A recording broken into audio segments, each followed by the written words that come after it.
आशा करता हूं आप सब लोग एकदम मजे में होंगे। तो जैसे कि हमने कल करे थे एमसीक्यूज आईपीसी और बीएनएस के, तो आज भी हम थोड़े से एमसीक्यूज लेंगे ताकि हमारा जो कॉन्सेप्ट है पूरी तरीके से क्लियर हो जाए आईपीसी और बीएनएस को लेकर, ताकि हमारे 10 नंबर एक तरीके से पक्के हो जाए। तो यार देखो, अगर आप बीएनएस में सोच रहे हो ये चीज के यार क्या पढ़े क्या ना पढ़े, क्योंकि दो दो एक्ट है आईपीसी और बीएनएस, तो कंफ्यूजन है। तो मैं आपकी कंफ्यूजन दूर करने के लिए आपको एक ये चीज बता देता हूं।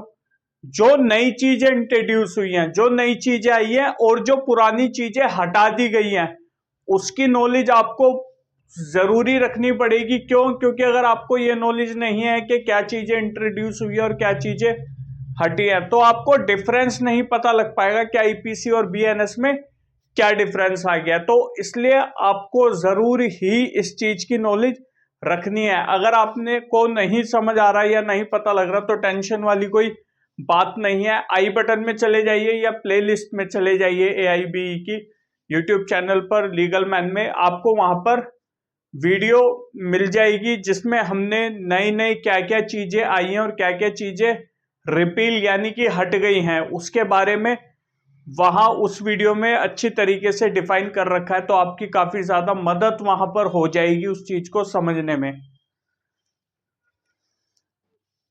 ठीक है, अब हम क्या करते हैं, हमारे जो क्वेश्चंस रह गए थे लास्ट क्लास में, आज हम उन क्वेश्चंस को पूरी तरीके से कर लेते हैं ताकि हमें किसी भी तरह की कोई भी दिक्कत नहीं आए।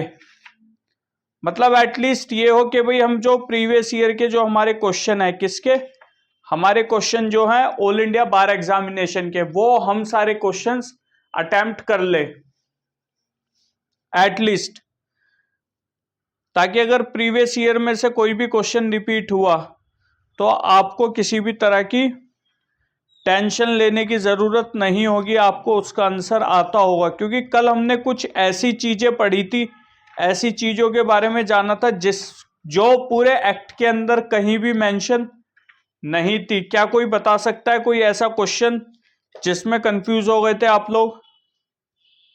Any one of them? अरे बताओ, कैसे शांत हो गए आप लोग? कल हमने कुछ क्वेश्चंस ऐसे करे थे जिसके आंसर आपको एक्ट में नहीं मिलते। कौन सा कोई क्वेश्चन था? किसी को कोई क्वेश्चन याद आ रहा तो उसको बताओ जल्दी से। वो जजमेंट वाले थे और केस लॉ, जजमेंट केस लो तो मैडम एक ही बात हो गई। देखिए 2012 में 12-13 में जो निर्भया केस हुआ था, उसके बाद एक कमेटी आई थी। उस कमेटी को किस नाम से बोला जाता है, या उस कमेटी का नाम क्या, फटाफट से बताओ। मैं ऑप्शन नहीं दूंगा बिल्कुल भी। Verma committee, justice Verma committee. चलिए अब हम फटाफट से हमारे क्वेश्चंस उठाने शुरू करते हैं। देखिए अब क्वेश्चन समझना होगा आपको। सबसे पहले देखिए, ए और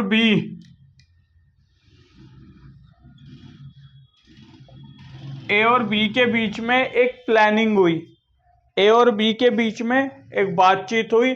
दोनों ने यह निर्णय लिया कि भाई हम किसके हाउस में,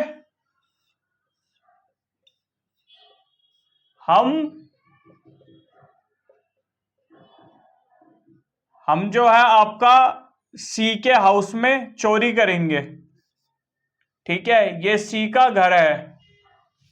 ए और बी के बीच में ये प्लानिंग हुई कि हम सी के हाउस में चोरी करेंगे। ये दोनों ने आपसी में निर्णय लिया कि भाई हम एक काम करेंगे, सी के यहां जाके चोरी करेंगे। लेकिन चोरी, जिसको हम थेफ्ट भी बोलते हैं, वो नहीं हुई। तो इस ऑफेंस को क्या ऑफेंस बोला जाएगा? Abetment of conspiracy, option B abetment of instigation, option C कोई ऑफेंस ही नहीं बनता, या option D criminal conspiracy. Hand raise करो जिसको भी आंसर पता है।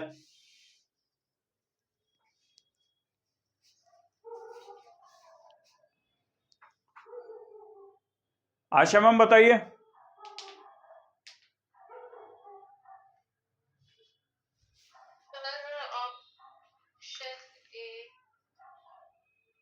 ऑप्शन है abetment of conspiracy. Okay, Miniksha ma'am आप बताइए।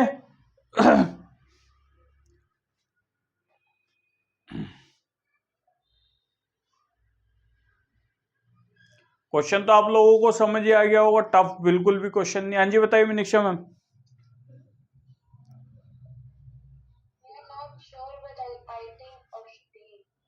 Option B, D for dog, criminal conspiracy.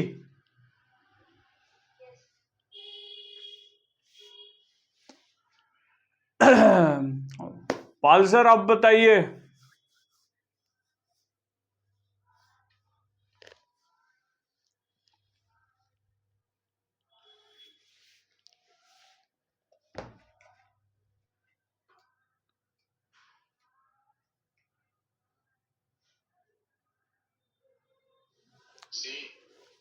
C, no offence.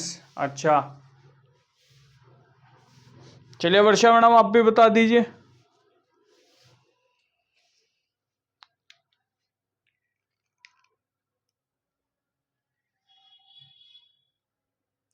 चलिए छोड़िए। देखिए इसमें जो राइट आंसर है ना वो है क्रिमिनल कॉन्स्पिरेसी। ठीक है, अब आप बोलोगे यार यहाँ तो कोई ऑफेंस ही नहीं हुआ, क्रिमिनल कॉन्स्पिरेसी कैसे माना जाए, थेफ्ट हुआ ही नहीं। तो अगर आप 120 बी देखेंगे ना, बी एन उसके आईपीसी के अंदर 120 बी की अगर आप डेफिनेशन देखोगे, 120 ए 120 ए, ठीक है 120 ए आप देखोगे अगर आईपीसी का, तो उसमें डेफिनेशन दे रखी है क्रिमिनल कॉन्स्पिरेसी की, जिसके अंदर वो क्या कहता है, जिसके अंदर बड़ा मतलब सिंप्लीफाई करके लिख रखा है, व्हेन टू और मोर पर्सन, दो या दो से ज्यादा पर्सन एग्री टू डू और causes to be done an illegal act. यहीं से आप समझ जाइए कि इलीगल एक्ट के बारे में अगर वो कुछ प्लानिंग कर रहे हैं या एग्री हो गए वो कोई भी एक्ट करने के लिए।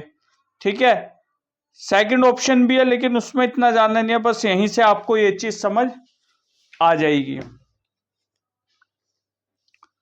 ठीक है, ये वाला समझ आ गया, क्रिमिनल कॉन्स्पिरेसी के अंदर ये आ जाएगा, तो इसलिए आपको डेफिनेशन दिमाग में क्लियर होनी चाहिए कि यार क्रिमिनल कॉन्स्पिरेसी की डेफिनेशन क्या है, क्योंकि ये क्वेश्चन आया है। बी को है हर्ट डिजीज, ठीक है, ए ने बी को ये बोला इस इंटेंशन के साथ कि भाई बी जो है वो एक्सपायर कर जाएगा। ठीक है, ए ने बी को ये बोला कि भाई तुम्हारा जो हाउस है, ठीक है, वो जल रहा है, तुम्हारा हाउस बाय फायर से डिस्ट्रॉय हो गया है। ठीक है, या जल रहा XYZ जो भी बोला ए ने बी को, बी पहले से ही बी को हार्ट रिलेटेड डिजीज थी।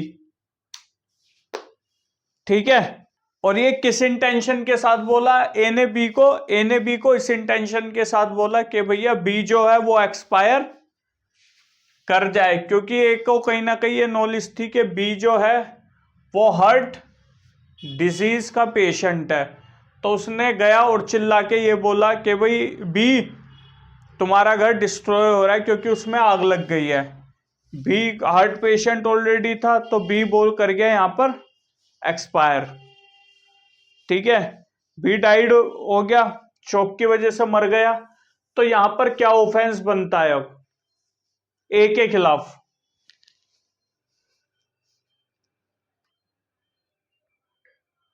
नीचे वाला क्या है, अबेटमेंट टू मर्डर। देखिए मैं आप लोगों को ऑप्शन बता देता हूं। Option A attempt to murder, option B है मर्डर, ऑप्शन सी है कल्पेबल होमिसाइड और ऑप्शन डी है अबेटमेंट टू मर्डर।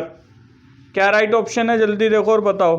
देखो जो हनी है, हनी जो है वो है पेशेंट, किस चीज का पेशेंट है, वो है हार्ट पेशेंट। ठीक है, जो आशु है, आशु इंटेंशन के साथ, जिससे आशु को ये रहे यार बी ये मर जाए हनी, हनी के सामने जाता है और तेजी से चिल्ला के ये बोलता है कि भाई हनी, तेरे घर में आग लग गई और तेरा घर डिस्ट्रॉय हो गया। हनी जो ऑलरेडी हर्ट पेशेंट है वो शोक में आ जाता है और एक्सपायर कर जाता है। ठीक है, यहाँ वो डाई हो जाता है, मर जाता है हनी इस बात को सुनकर शोक में आके। तो ये क्या ऑफेंस बनेगा? अटेम्प्ट टू मर्डर या कल्पेबल होमिसाइड या अबेटमेंट टू मर्डर? हाँ जी मनीषा मैम, एड्रेस कर रहे हो आप, बताइए आंसर। ऑप्शन सी सर, मैं भी बोल रही थी। ऑप्शन सी मर्डर नहीं होगा?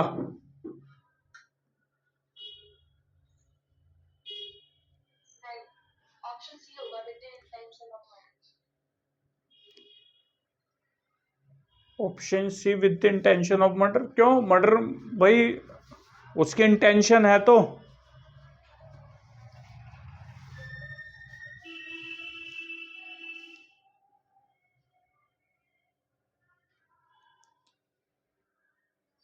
बताइए राकेश सर, आप बताइए, जल्दी बताइए।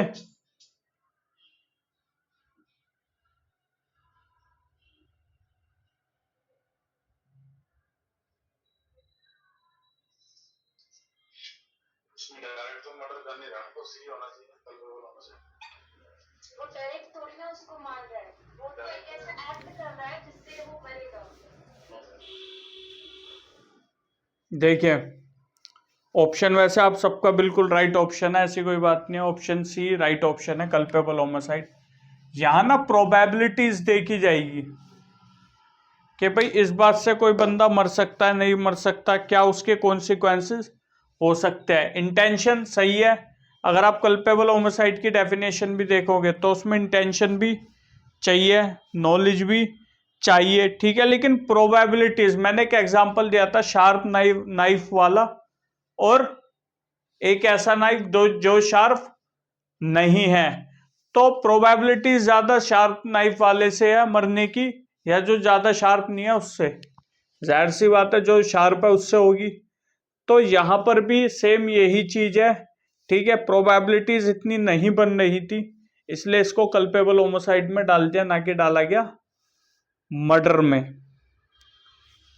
ठीक है, किसी की कोई क्वेरी? अब देखिए क्वेश्चन सिंपल सा है। ए बी से 5,000 रुपए निकलवाने के लिए, ए ने बी से 5,000 रुपए निकलवाने के लिए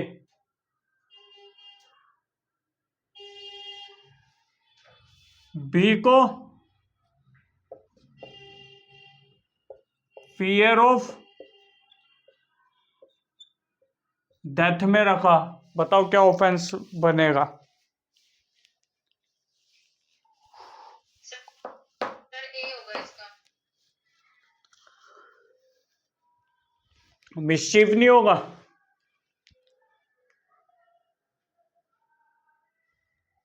बताइए। जो आपने क्वेश्चन करवाया था ना कि उसमें ये जो रुक जाओ मैम, मैं बाकी के भी तो क्वेश्चन ले लूं। रुक जाओ आशा मैम, रुक जाओ। बताइए मनीषा मैम। एक्सटॉर्शन होगा। ठीक है मैम, मैंने ले लिया आपका आंसर, थोड़ा रुक जाइए आप।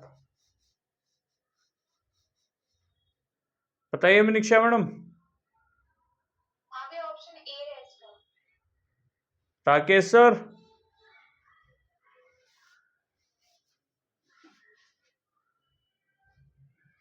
हाँ जी, ऑप्शन,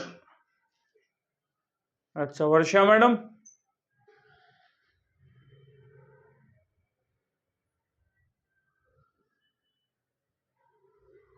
भैया ऑनलाइन लगा के चले जाओ इधर उधर। सही है, इसका ऑप्शन है एक्सटॉर्शन।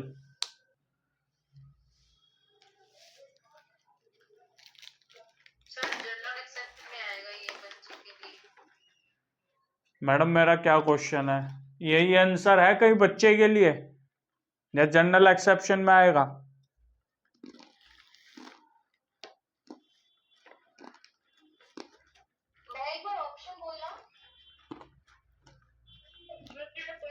क्यों लिखा हुआ है आपने? Option A presumption of fact, option B presumption of law, option C presumption of facts and law, option D none of the above.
Option B.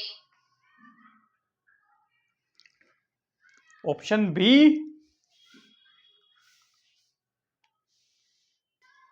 Meenakshi ma'am, Rakesh sir जल्दी बताओ।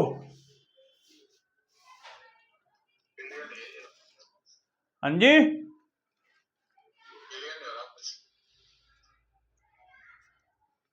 मैं करवाता हूं clear. Varsha madam, are you there?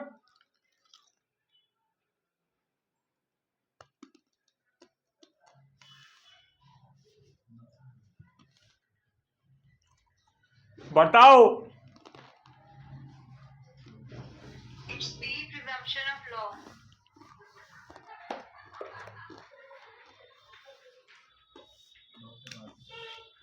Section अगर 82 हम पढ़ते हैं तो सेक्शन 82 बड़ा सिंपल ये बात कहता है, nothing is an offence which is done by a child क्या बात कर रहे हो? Under the 7 year of as.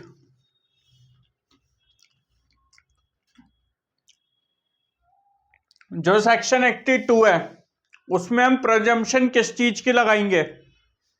As की। 82 में एज की 7 ईयर। तो ये लॉ है या फैक्ट है?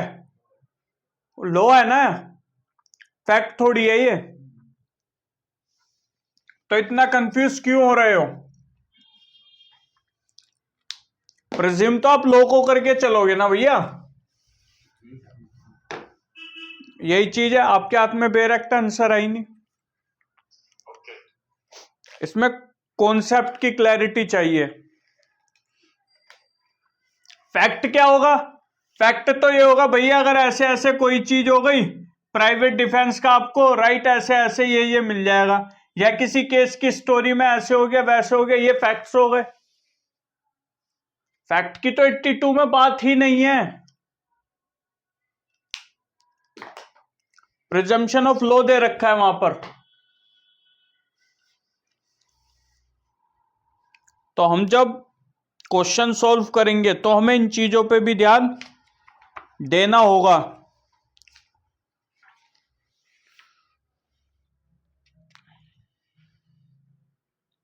भाई एक चीज में क्वेश्चन सिंपल सा है, ग्रेवियस हर्ट के अंदर, ठीक है, एक ये चीज बोली गई है कि भैया अगर आपको किसी भी तरह का हर्ट हो जाता है, आपको किसी भी तरह का हर्ट हो जाता है तो सीवियर बॉडी पेन, या फिर आप अपना काम जो है वो ऑर्डिनरी तरीके से नहीं कर पा रहे, कितने दिन तक सीवियर पेन अगर होगा, या फिर आप अपना काम नहीं कर पा रहे कितने दिन तक ऑर्डिनरी वर्क, वो जाकर हर्ट से ग्रेवियस हर्ट में कन्वर्ट हो जाएगा। फॉर एग्जांपल, आपको किसी ने हर्ट कर दिया, हर्ट के बाद आएगा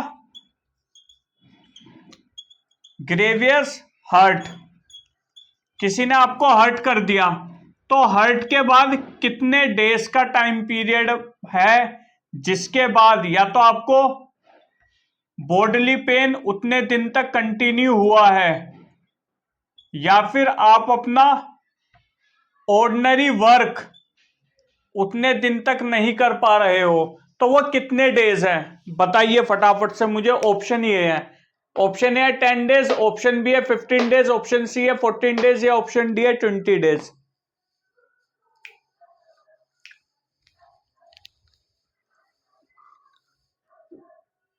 ऑप्शन डी है sir. Option D, Viniksha ma'am.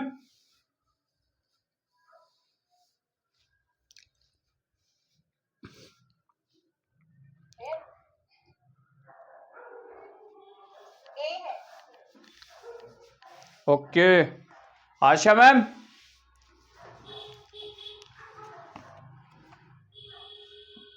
बोला था। क्या?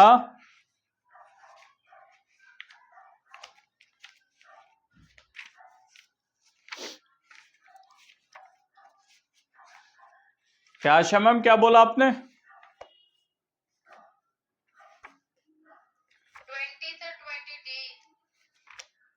20 डेज।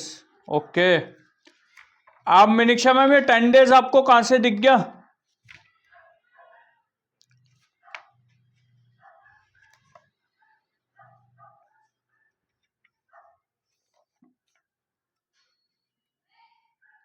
मेरे को भी बता दो।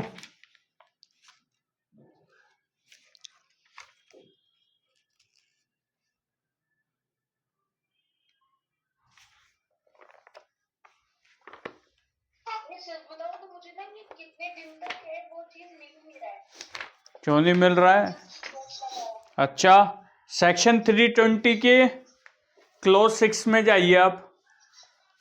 8 में पढ़िए क्या लिखा है।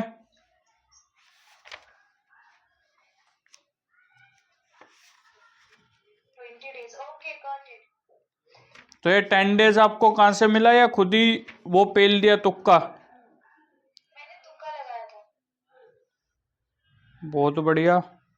अच्छा,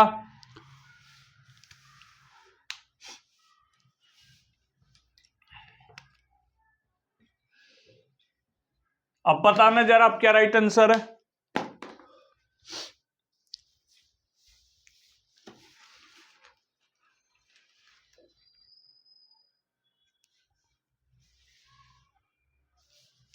बताओ अब क्या राइट आंसर है।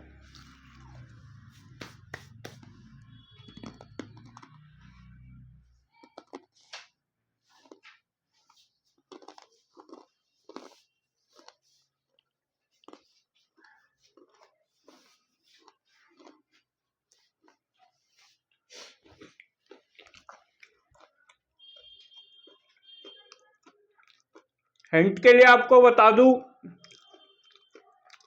15 days. कितना? 15 days, 15. Option B. Rakesh sir कहाँ हो? सब गलत आंसर दे रहे हैं, आप तो सही दो।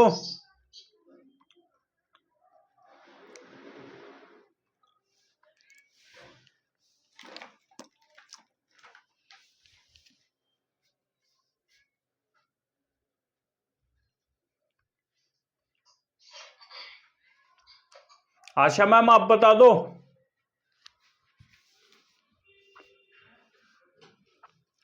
सर मुझे नहीं पता है। क्यों, आपके पास बीएनएस का बेयर एक्ट नहीं है?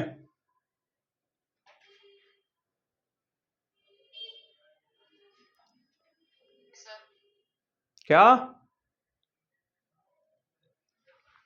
है, सर है बेर। तो फटाफट से खोल के आप चले जाइए सेक्शन 116 पर, पढ़िए, उसमें देखिए। और आप बेयर एक्ट क्यों नहीं खोलते, पता क्यों नहीं है? बेयर एक्ट खोलो जब आईपीसी में, क्या बीएनएस में ग्रेवियस हर्ट नहीं होगा? बेयर एक्ट खोलिए, उसके अंदर देखिए किधर दिया गया ग्रेवियस हर्ट। इंडेक्स के अंदर जाइए, प्रैक्टिस का आप कर नहीं रहे हो। सर 116 है। 116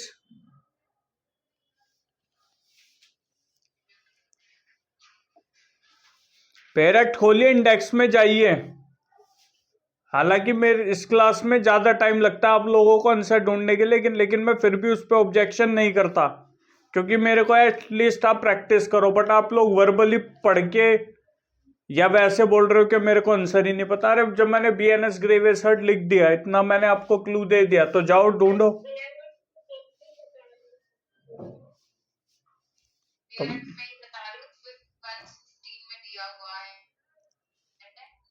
प्रीवियस हर्ट के बारे में। कितने में मैडम? 116 बताया तो सर मैंने आपको। 116 में? अब बताना मैम, आपने आप पहले श्योर ही नहीं हो। ठीक है, तो ध्यान रखना, ये वाला जो टाइम पीरियड है ये घट के 20 दिन से अब 15 दिन का हो गया है। ये भी क्वेश्चन आ सकता है, ध्यान रखना, इसको नोट डाउन कर लो ना, कभी ऐसा ना हो कि क्वेश्चन आ जाए और आप लोग कंफ्यूज हो जाओ। Personation at election is a punishable offense under which section? Is it from BNS or IPC?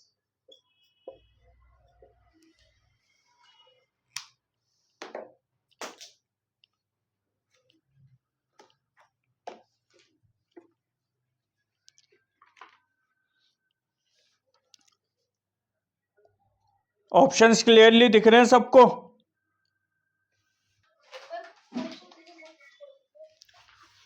Personation at election is punishable offense under which section? Option A section 124A, option B section 151A, option C section 171D, या option D section 153B।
Question क्या है sir? Ma'am ये personation at election is a punishable offence under section बताना है।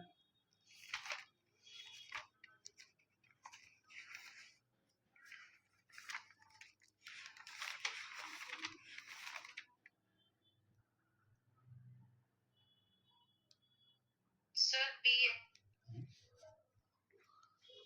और मैं definition पूछ रहा हूं, मैं पनिशमेंट नहीं पूछ रहा आप लोगों से, ध्यान रखना।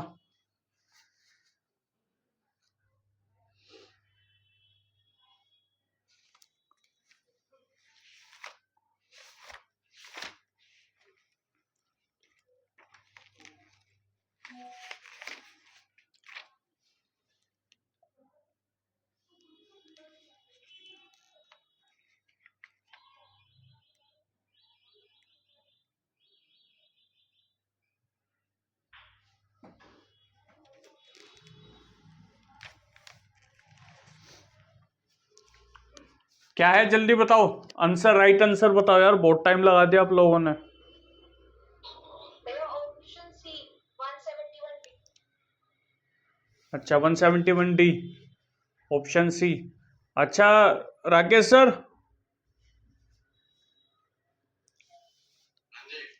क्या राइट आंसर है?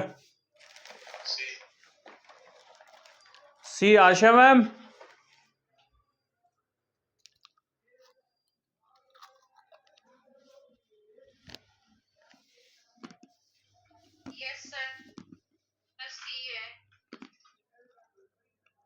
आप तो पहले ये बता रहे थे। कल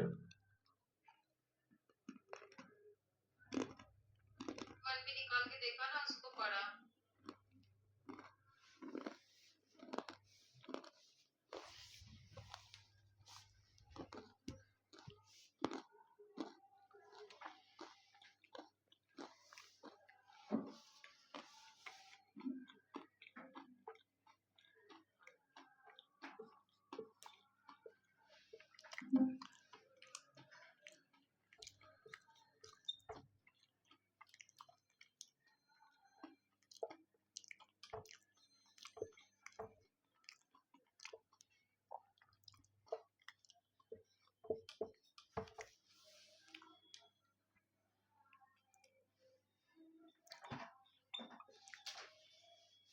बीएनएस में कहाँ पे है ये?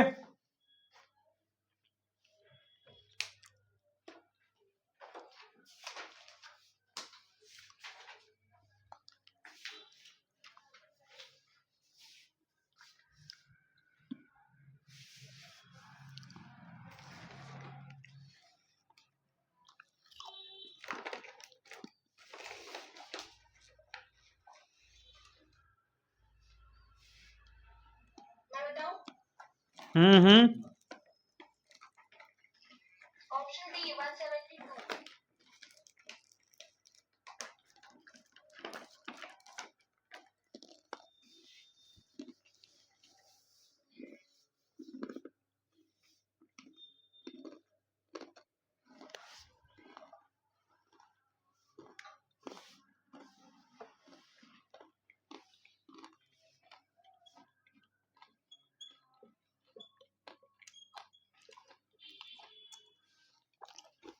कौन समझाएगा ये?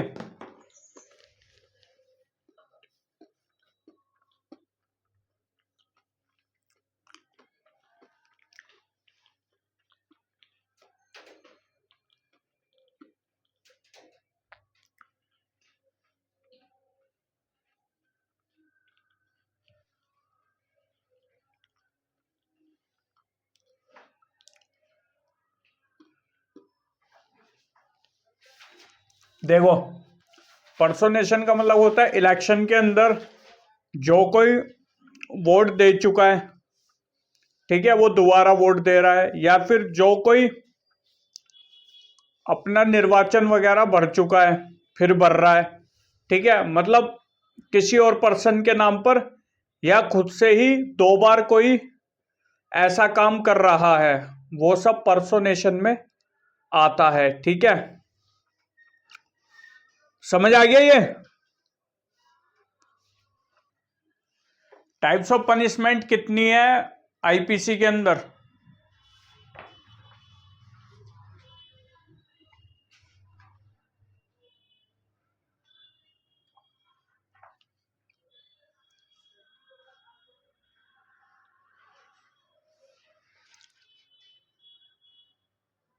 जल्दी बताओ। 4 या 5। एक ऑप्शन मैडम।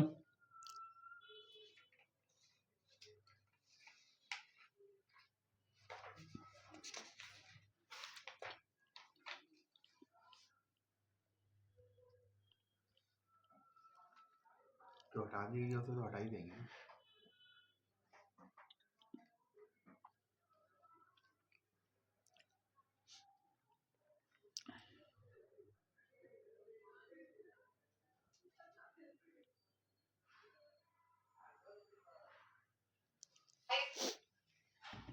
हाँ जी,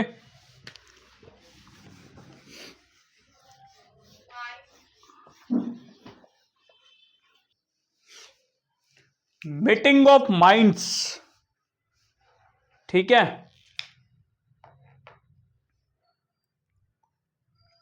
जो ये मीटिंग ऑफ माइंड से रिलेटेड एक ऑफेंस है, ये बताइए किस सेक्शन में आता है?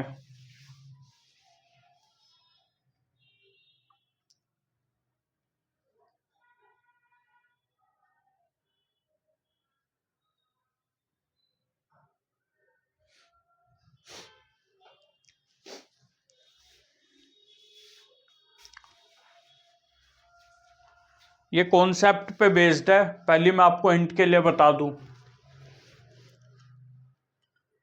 लेकिन फिर भी इन ऑप्शंस में से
अमीनिक्षा मैम बताइए।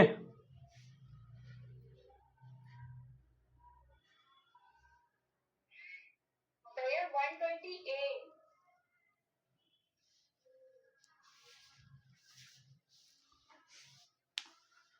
हाँ जी वर्षा मैडम, चलो आप बता दो, बहुत देर से आपने कुछ बताया नहीं आंसर।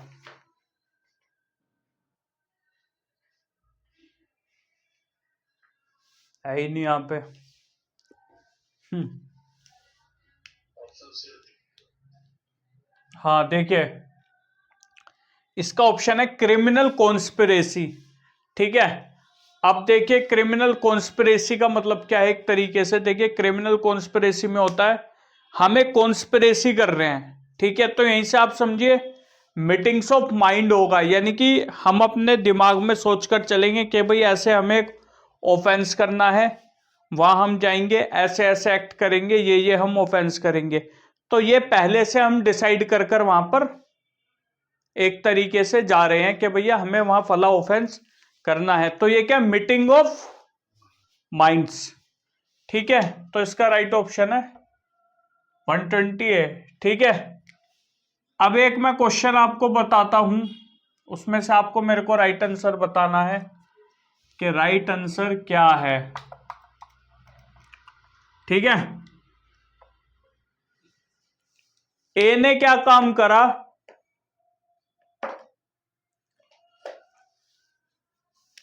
ए ने, ये एक घर है, ठीक है, ये एक घर है जो है बी का, बी इस घर में है। ए ने बी को फोन करके ये बोला कि भैया अगर तू बाहर आए, मैंने तेरे घर के बाहर बंदूक लेके लोग बिठा दिए हैं, अगर तू घर के बाहर आया तो तेरे को ये शूट कर देंगे। तो ए ने बी के साथ क्या ऑफेंस कमिट करा है, जल्दी से बताइए।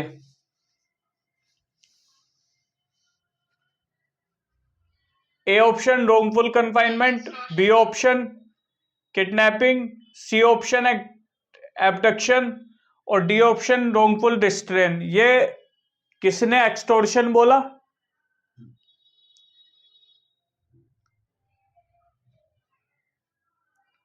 सर मैंने बोला इसमें ऑप्शन तो था नहीं, मैंने बोल दिया ऑप्शन नहीं है इस पर एक्सट्रॉशन का।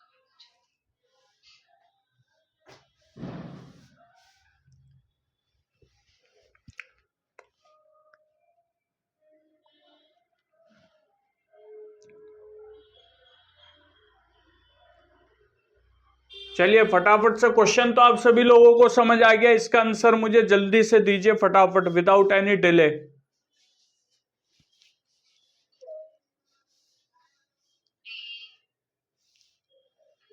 D wrongful restraint. Okay,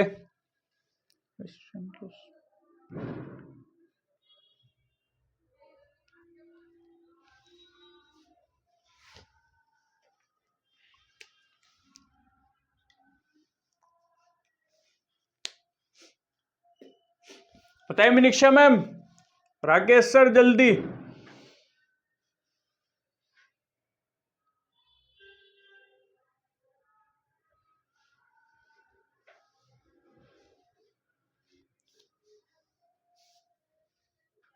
option A है।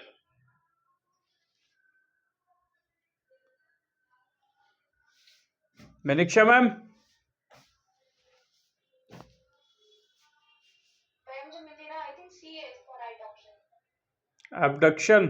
Okay,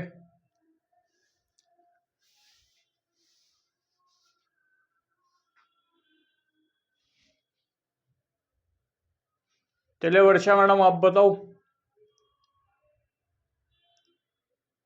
it's a wrongful confinement। देखो, मैंने आप लोगों को ना 2-3 दिन पहले क्वेश्चन कराया था, अब अगर आप लोगों को याद होगा तो ये क्वेश्चन, हाँ मैंने कराया था, जिसमें मैंने आपको किडनैपिंग, एबडक्शन सबके बारे में बताया था। मैं फिर भी बता देता हूँ। देखिए, हर एक में अपनी अपनी वो है पहचान, ठीक है। कंफ्यूज हमें नहीं होना है किसी भी तरीके का। देखिए, रॉन्गफुल कन्फाइनमेंट और रिस्ट्रेंट में फर्क क्या है, सबसे पहले आपको यह समझना चाहिए, ठीक है। किडनैपिंग, एबडक्शन बिल्कुल अलग है, ठीक है। अब रॉन्गफुल कन्फाइनमेंट में क्या है कि भाई, मैंने इसका ऑप्शन तो राइट ए है, रॉन्गफुल कन्फाइनमेंट, ठीक है। रॉन्गफुल कन्फाइनमेंट में क्या है, आपने किसी पर्सन को इस तरीके से जकड़ लिया कि वो कहीं भी उसके पास जाने का ऑप्शन नहीं है।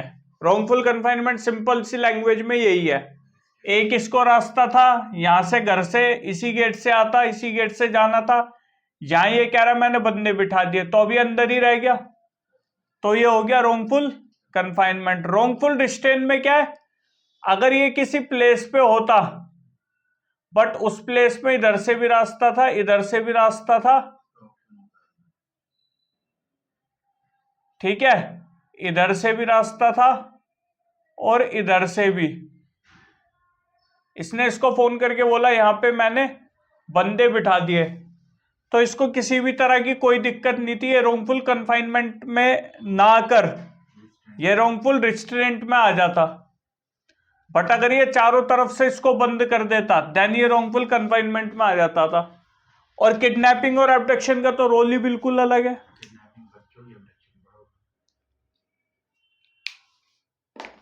ठीक है। इसलिए मनीषा मैम, आप एक बार एबडक्शन की उस पर गो थ्रू करना जरा, डेफिनेशन पर किडनैपिंग की, कि भाई क्या इन दोनों में डिफरेंशिएट है, क्योंकि ये बड़ा इजी था। चलिए कोई नहीं, गलत हुआ बट कोई नहीं, लेकिन इस चीज को ध्यान में रखना। और एक्सटोर्शन ये बिल्कुल भी नहीं होगा, ठीक है।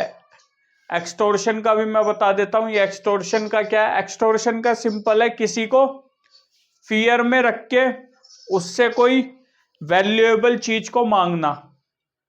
वो कुछ भी हो सकता है, सिंपल सा, बंदूक दिखा के बोल दिया भाई मैं तेरे को मार दूंगा, जो भी सामान है वो मेरे को दे दे, या फिर ए की तरफ बंदूक करके बी को बोल रहा है कि बी अगर तूने मेरे को सामान नहीं दिया तो ए को मैं उड़ा दूंगा। तो ये कहीं भी ना तो वो होगा किडनैपिंग, ना एबडक्शन, ना ही कन्फाइनमेंट, ठीक है। आपको फर्क समझना पड़ेगा, तभी आपके कॉन्सेप्ट क्लियर हो पाएंगे। किसी पब्लिक सर्वेंट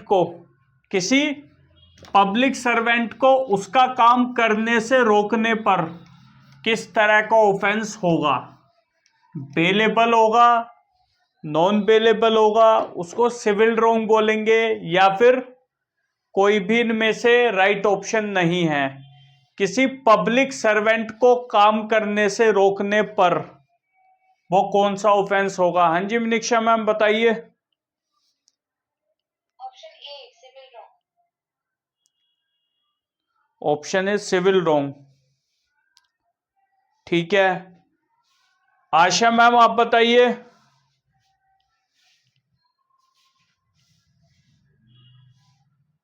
सर कौन मुझे सा? भी ए लग रहा है, बट मैं श्योर नहीं, बट ए लग रहा है। अच्छा, राकेश सर।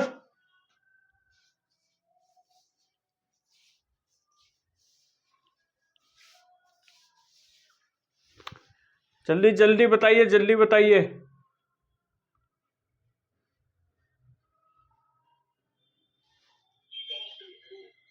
हाँ जी,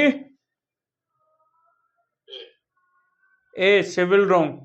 किसी पब्लिक सर्वेंट को काम करने से रोकने पर एक ऑफेंस होता है। आपको ये तो पता है, किसी पब्लिक सर्वेंट को अगर आप काम करने से रोक रहे हो तो वो एक अपराध होता है, ये तो आप सबको पता है ना।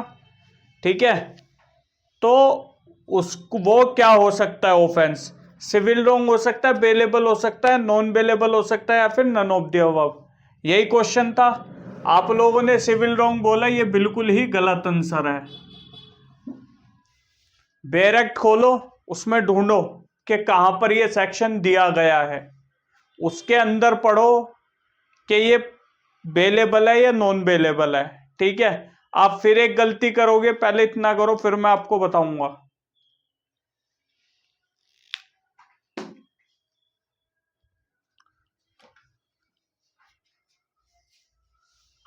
सिविल रॉन्ग क्या, सिविल रॉन्ग होता क्या है? एटलीस्ट आप लोगों को पहले तो पता हो, सिविल रॉन्ग एक टोर्ट का मैटर है। यहां मैं टोर्ट थोड़ी पढ़ा रहा हूं आपको, ये सिविल सिविल रॉन्ग है। ये आप किसी पब्लिक सर्वेंट को, ये एक पनिशेबल ऑफेंस है आईपीसी के अंदर। मैं सिविल रॉन्ग आपको पढ़ा रहा हूं क्या? सिविल रॉन्ग आप आंसर राइट वो बता रहे हो। आईपीसी का मैं आपको पढ़ा रहा हूं, इट्स अ पनिशेबल ऑफेंस, ये एक क्राइम है, not a civil wrong.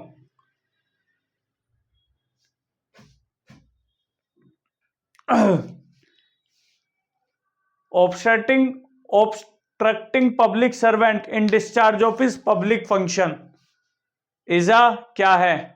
Hint के लिए मैं आपको बता देता हूं।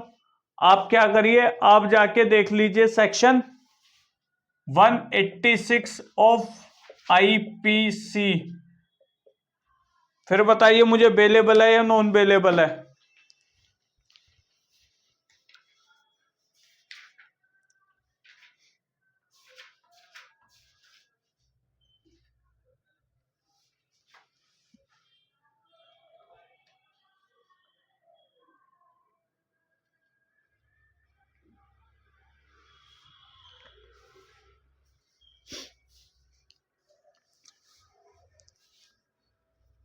किस किसने बेयर एक्ट में 186 खोल लिया, एक बार बताना मेरे को जल्दी से। मनीषा मैम ने खोल लिया, बहुत बढ़िया। आशा मैम ने भी खोल लिया, बहुत बढ़िया। ओपन कर दिया। हाँ कर लिया, राकेश सर ने भी कर ही लिया होगा, वर्षा मैडम ने भी 186 खोल लिया, बहुत ही बेहतरीन। अभी एक दो दिन पहले मैंने एक चीज बताई थी, अगर किसी चीज को आपको ये देखना है कि वो बेलेबल है, नॉन बेलेबल है, कोग्निजेबल है या नॉन कोग्निजेबल है, तो सीधा जाके सेक्शन में पढ़ोगे या सीआरपीसी में जो शेड्यूल दे रखे हैं वहां पे जाओगे। तो आप लोगों को इतना नहीं पता लगा कि मैं 186 आपको बता ही क्यों रहा हूं? अरे 186 मैंने आपको हिंट दिया है, आप जाइए सीआरपीसी में शेड्यूल खोलिए, वहां पर 186 के आगे क्या लिखा है वो देखिए।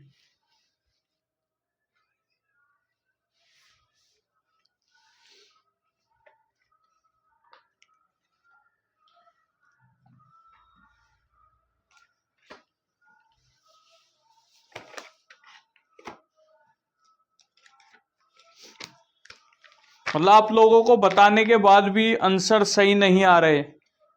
ये मैंने आप लोगों को कुछ दिन पहले ही बताया था कि अरे अगर कोई पूछे बेलेबल है, नॉन बेलेबल है, कॉग्निजेबल है या किधर ट्रायल चल सकता है, तो आपको सीधा शेड्यूल में जाना है।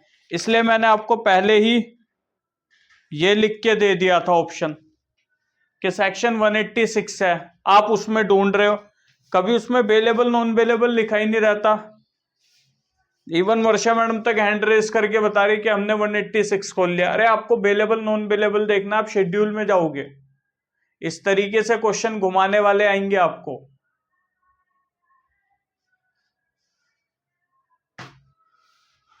बताइए मनीषा मैम, आप बताइए। भैया कॉग्निजेबल और बेलेबल होना चाहिए। हाँ आप बताइए वर्षा madam. It is bailable offense and it is given in IPC also. Ma'am जो आपके पास, एक मिनट, जो आपके पास एक्ट है ना उसमें मेंशन होगा, लेकिन जो इनको बेयर एक्ट होगा, बीएन जो इन पे वो वाले बेयर एक्ट होंगे उनके अंदर मेंशन नहीं है। Okay. आयशा मैम आप बताइए। पाल साहब, आयशा मैम और जितने भी हैं भाई, इसका राइट ऑप्शन है बेलेबल ऑफेंस। ठीक है, अगर कहीं भी, मैं फिर आपको ये बात कह रहा हूं, अपनी तरफ से एजम्पशन मत लगाना। ये बहुत ही सीरियस एग्जाम है। अपनी तरफ से देयर इज नो नीड कि आप एजम्पशन लगा लगा के आंसर दे रहे हो। मत गलती करो भैया, ये बेयर एक्ट के अंदर मेंशन होंगे। आपको बस ढूंढना है, आपको वहां अपना माइंड अप्लाई करना है कि हमें ढूंढना है। एक ने सिविल रॉन्ग बोला सारी, अरे इसको डिफाइन तो करो, कैसे सिविल रॉन्ग बन गया। मैं आपको साफ बोल रहा हूं ये बात कि पनिशेबल ऑफेंस है। एंड में मैंने इंग्लिश में भी आपके लिए पढ़ लिया कि ये बताने के लिए भैया सिविल रॉन्ग एक अलग चीज है। Civil wrong is a part of tort. Civil wrong हो रहा है, आईपीसी के बहुत से ऐसे सेक्शन है जो टोर्ट में भी है।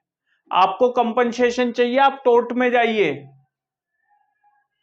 न्यूसेंस वगैरह ये एग्जाम्पल है, शोक ये एग्जाम्पल है, आपको टोर्ट में भी मिलेगा और आईपीसी के सेक्शंस में भी मिलेगा।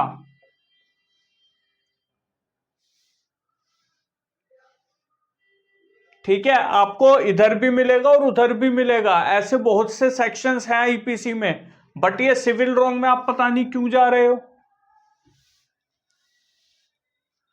मैं बार बार कह रहा हूं सर, पनिशेबल ऑफेंस। अरे भैया पनिशेबल ऑफेंस है तो सिविल का तो लेना देना ही नहीं हुआ ना। और आपने कई बार टीवी मूवीज वगैरह में भी इस चीज के बारे में सुना होगा कि जैसे पुलिस वाले को या किसी सरकारी कर्मचारी को रोकते हैं तो वो धमकी देते हैं कि तुम्हें पता है कि सरकारी कर्मचारी को रोकना पनिशेबल ऑफेंस है। पुलिस बोलती है कि तुम हमारे काम में वो अड़ा रहे हो, तुम्हें पता है कि पुलिस वाले को काम करने से रोकना एक हुआ है। तो वो किस कैपेसिटी में कह रहा है, वो कह रहा है क्योंकि वो एक पब्लिक, एक गवर्नमेंट सर्वेंट है, इसलिए। एक मेरे को क्वेश्चन, मतलब इसका आंसर बताइए। Nothing is an offence which is done by a child under, option A 12 year, option B है 16 ईयर, ऑप्शन सी है 18 ईयर, या ऑप्शन डी है 7 years. Sir, 7. Nothing is an offense which is done by a child under dash 7 year. जिसके जल्दी से Andreas कर लो, या किसी का कुछ और ऑप्शन है वो मत करना। राकेश सर ने एंड्रेस नहीं करा, इसका मतलब इनका कोई और ऑप्शन है।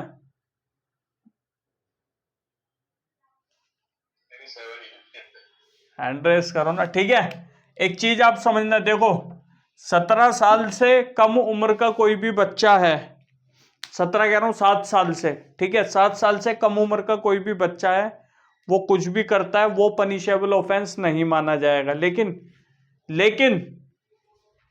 7 साल से और 12 साल के बीच का अगर कोई बच्चा ऑफेंस कर देता है तो इस कंडीशन में ये ऑफेंस माना जाएगा या क्या माना जाएगा, बताओ। सर उसको जुवेनाइल जस्टिस भेजते हैं शायद। अच्छा बताओ, आप बताओ। तो ये देखा जाएगा कि इसे समझने की इसमें बताओ मिनिक्षा मैडम, 7 साल से 12 साल के बीच का है वो लड़का, आशा मैम के अकॉर्डिंग उसको हम जेजेबी भेज देंगे, जुवेनाइल जस्टिस बोर्ड।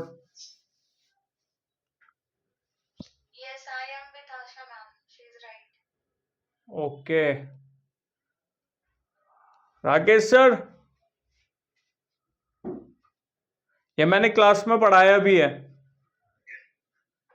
आपको जेजे भी भेजते हैं सर। जेजेबी, अच्छा। वर्षा मैम आपके अकॉर्डिंग?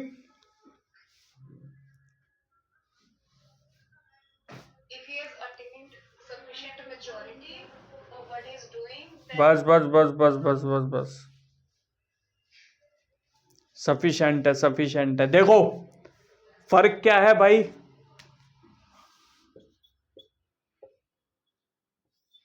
अगर ये है इनको जे भी भेज सकते हैं, ठीक है। और एक चीज और ध्यान रखना, नया अमेंडमेंट आया है, ठीक है।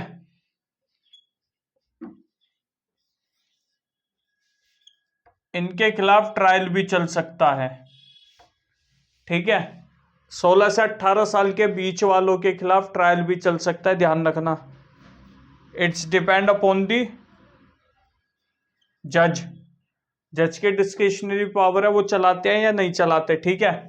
7 से 12 साल में ना जो जज साहब हैं वो ये देखेंगे कि इसकी मैच्योरिटी लेवल क्या है, ठीक है, इसको कितनी समझ है चीजों की। अगर ये ज्यादा ही एडवांस दिमाग का बंदा है तो इसको भेज दिया जाएगा JJB, juvenile justice board, JJB भेज दिया जाएगा। लेकिन अगर इसकी मैच्योरिटी लेवल वो नहीं है, उतना नहीं है ये एक्टिव जितना कोर्ट जेजेबी में भेजने लायक समझता है, उस कंडीशन में इसको कंसीडर फिर इसी ग्रुप एज में कर लिया जाएगा, ठीक है। ये वाली चीज क्लियर हो गई। और 12 से 18 भैया जेजेबी ही जाएगा, कहीं और नहीं जाएगा। लेकिन फिर जब निर्भया केस के बाद आपको याद होगा एक जुवेनाइल छूट गया था, क्योंकि मैक्सिमम पनिशमेंट 3 साल ही दे सकते थे जुवेनाइल को, तो जुवेनाइल वहां से 3 साल बाद छूट गया, तो काफी ज्यादा डिमांड हुई। तो उसको देखते हुए ये कर दे कि भैया 16 से 18 साल के बीच की उम्र का अगर कोई है तो उसके खिलाफ ट्रायल चलाया जा सकता है। इस चीज को आप ध्यान में रखना जरूरी है, ठीक है। लेकिन ये जो है जेजेबी भेज देंगे, ये आ गया समझ, ठीक है। अब ऑलमोस्ट टाइम हो गया है, ठीक है। अब एक चीज मैं आपसे जनरल क्वेश्चन पूछ लेता हूं, हो सकता है यार आ भी जाए, क्योंकि जेजेबी की बात कर रहे हैं। अच्छा एक चीज बताइए, जेजेबी बोर्ड में कोई बच्चा अपराध करके गया है, ठीक है, आमतौर पर कोई भी अपराधी कोर्ट में आता है उसको हम बोलते हैं एक्यूज्ड, ठीक है। कोई अगर जेजेबी बोर्ड में गया है बच्चा, उसको हम क्या बोलेंगे? हैंड रेस करना, क्या पता आ जाए ये वाला क्वेश्चन, जल्दी जल्दी जल्दी।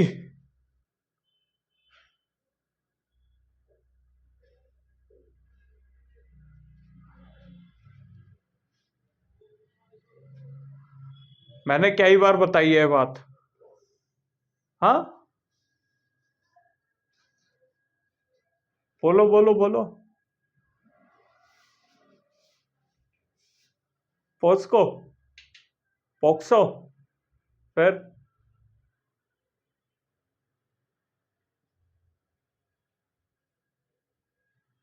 सर उस बच्चे का नाम लेकिन नहीं बुलाया जाएगा, वैसे मुझे पता नहीं है वैसे। नहीं नहीं नहीं मैम, नाम लेके तो आप बुलाई नहीं, इवन उसकी आइडेंटिटी तक डिस्क्लोज नहीं होती। मैं आप लोगों की नॉलेज के लिए बता दूं, रेप विक्टिम की आइडेंटिटी डिस्क्लोज करना एक पनिशेबल ऑफेंस है, ये बच्चों की आइडेंटिटी डिस्क्लोज नहीं होती। इवन कई गवर्नमेंट रिकॉर्ड्स में भी मेंशन नहीं करा जाता। इस चीज को ध्यान रखना इनके इस चीज के बारे में, किसने ये करा है वो करा है।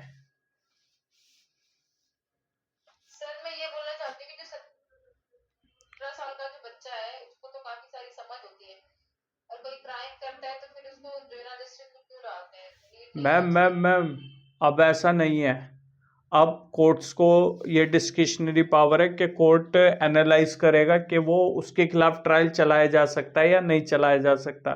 इसलिए 16 से 18 साल के बच्चों के खिलाफ ट्रायल चल सकता है।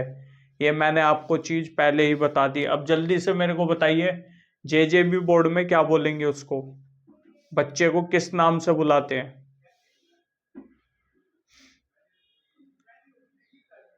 हाँ बताइए। फिर बंद करना इसको, क्या कर रहा है? जेसीएल। नहीं नहीं नहीं, लिटिल बिट आपने पकड़ा है। मिनिक्षा मैम, आशा मैम, अगर नहीं है, नहीं मुझे पता भैया। मैंने कई बार बताई है ये बात। मेरे को ऐसे रुक जाओ फिर, रुक जाओ। क्या? नहीं, मेरे को ध्यान आया आपने चैम्बर में भी एक दो बार डिस्कस किया था इस बस बारे बस में, बस, मुझे एग्जैक्टली अरे नहीं याद है, चलो छोड़ो। हाँ जी वर्षा मैम, आप बताओ। Child in conflict with law, short form CCL. CCL. ठीक है, सीसीएल बोला जाता है शॉर्ट फॉर्म में। तो कोर्ट में जब रहते भी है ना, राकेश सर ने लगभग सही बताया, थोड़ा इधर उधर हो गया एक आधा वर्ड, लेकिन कोर्ट में भी ना, अगर जैसे जुवेनाइल जस्टिस बोर्ड में जब लेकर आते हैं तो सीसीएल होके ही कि जी सीसीएल आ गया है, कि जी इसमें सीसीएल ये है सीसीएल, अच्छा ये वाला सीसीएल आया है, ठीक है, इस तरीके से बात करी जाती है। और इवन एक चीज मैं और बता दूं, पुलिस यूनिफॉर्म पहनकर आप जुवेनाइल जस्टिस बोर्ड में नहीं आ सकते, अलाउ नहीं है।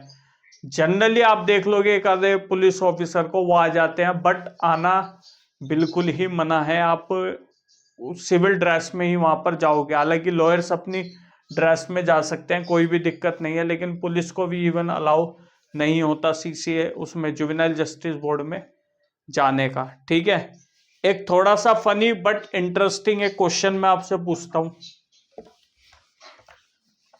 यार, एक आम सी बात है, इन्होंने बोला 7 साल से कम उम्र का बच्चा अगर कोई ऑफेंस करेगा तो उसको ऑफेंस नहीं माना जाएगा। ठीक है, 7 साल से ऊपर का बच्चा कोई ऑफेंस करेगा 12 साल तक, उसके लिए भाई जजेस की देखेंगे कि भाई उसका मैच्योरिटी लेवल क्या है वगैरह वगैरह। ठीक है, 7 साल से नीचे 7 साल से ऊपर, अगर वो बच्चा 7 साल का तब क्या होगा? ये आंसर बताओ इसका। 7 साल से नीचे, 7 साल से नीचे बच्चा भाई उसका तो ऑफेंस ही नहीं है। 7 साल से ऊपर और 12 साल तक है, उसके लिए भाई वो है जजेस वगैरह मैच्योरिटी लेवल। अब ऊपर नीचे का तो बता दिया, 7 साल से ऊपर का और नीचे का। अगर 7 साल का है तब क्या होगा बताओ? किस में जाएगा बताइए? 7 साल या 7 साल से ऊपर उसी में भाई 7 साल से ऊपर वो बोल दिया, 7 साल से नीचे वो बोल दिया। ऊपर बोला है सर, ऊपर और 7 साल नहीं, 7 साल से नीचे। अगर 7 साल का तब क्या होगा? तब भी यही होगा। क्या हुआ? उसके बारे में लो साइलेंट है।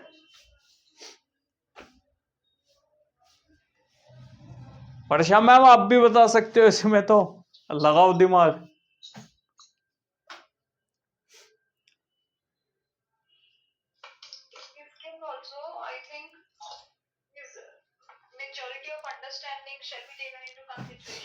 वो तो 7 साल से ऊपर की बात बोली है ना।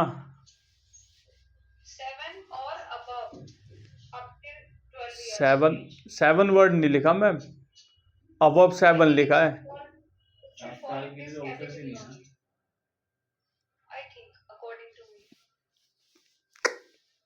Not satisfactory answer.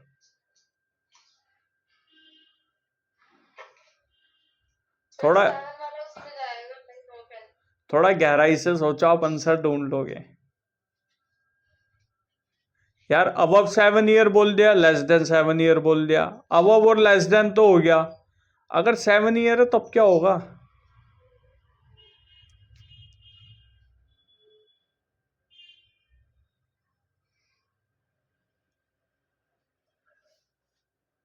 फंस गए। Up till the age of 7 years, it shall not be considered to be an offense. If the child is 7 years, 1 day, then it shall fall in the latter category. और अगर 7 उसका ही है फिर क्या करोगे? So, भाई if it इतने does not fall in the category of 7 to 12, then it will fall in the category. ओ मतलब अगर इधर नहीं तो उधर हो जाओ है, ये क्या सेंस है? गलत। अबे यार एक लॉजिक लगाओ, बड़ा सिंपल सा लॉजिक है। अब 7 ईयर बोला है, अरे भैया है क्या ऑफेंस कर ही नहीं सकता? अरे यार मैं तो कुछ कह 7 साल से कम उम्र का है वो तो। 7 साल से बड़े क्या ऑफेंस करेगा?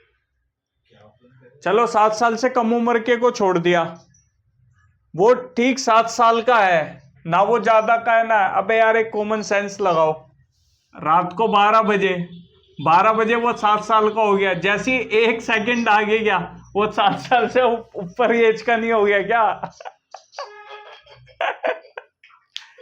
कैसा लॉजिक, सोचो ना। I was correct. अब वो इस पे जहां चक्कू लेके थोड़ी खड़ा होगा, जैसे ही 12 बजेंगे एकदम से मार दूंगा। तो जैसे ही 1 सेकंड इधर होगा 7 साल से ऊपर का हो गया वो। 7 साल 1 दिन का हो सकता है, जब वो 7 साल 2 दिन का हो सकता है, तो 7 साल 1 सेकंड या 7 साल 1 मिनट का भी तो हो सकता है वो। तो अब 7 ईयर तो हो गया ना वो। तो ये जो 12 पे जब सारी सुइयां आ जाएंगी तब वो 7 ईयर का होगा। जैसे ही 1 सेकंड भी यहां बढ़ा 7 ईयर से वो अब हो जाएगा। बोलते ना 7 साल का हो गया 8वीं में लग गया, 20 साल का हो गया 21वीं में लग गया, तो यही तो लॉजिक होता है वो।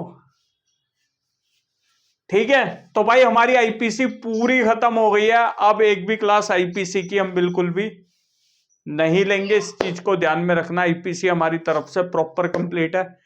कहाँ बताओ मीनाक्षी मैम? ये चीज तो समझ में आ गया कि 7 साल का। अरे ये तो थोड़ा फनी वे में था, इससे रिलेटेड कोई क्वेश्चन आएगा नहीं। हाँ जी बताइए। लेकिन ये जो आप बोल रहे हो वो तो समझ में आ गया।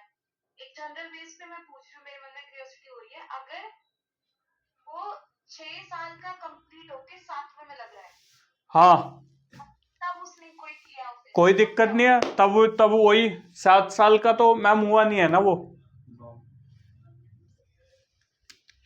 6 year 5 months, 6 year 10 months, even 6 year 11 month और 29 या 30 डेज भी लगा लो, क्योंकि 31 डेज भी होते हैं।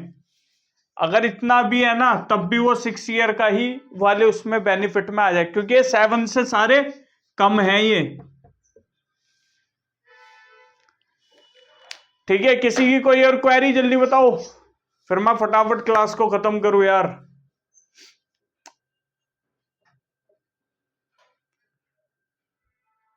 ठीक है, सबका हो गया मेरे हिसाब से, किसी की कोई भी क्वेरी नहीं होगी तो भाई कब कौन सा सब्जेक्ट होगा वो मैं ग्रुप में डाल दूंगा, आप देख लो ना। ठीक है, उसका ही बेरेक्ट फिर लेकर आ जाना।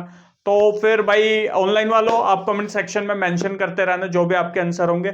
तो मिलते हैं हमारी नेक्स्ट वीडियो में, तब तक के लिए मजे में रहिए, खुश रहिए, माँ बाप को खुश रखिए यार एकदम बढ़िया से, और मेहनत करिए भाई। एग्जाम आपके ऑलमोस्ट आप लोगों के आने ही वाले हैं, बस 15 दिन मान के चलो आज से हैं आपके एग्जाम के, तो ये समझ लो आने ही वाले हैं। तो भाई मेहनत करो बढ़िया से, माँ बाप को खुश रखो, डिप्रेशन वगैरह से दूर रहो, बड़ी बेकार चीजें होती है, मेहनत करो, पढ़ो वढ़ो। तो मिलते हैं हमारी नेक्स्ट वीडियो में, तब तक के लिए नमस्कार।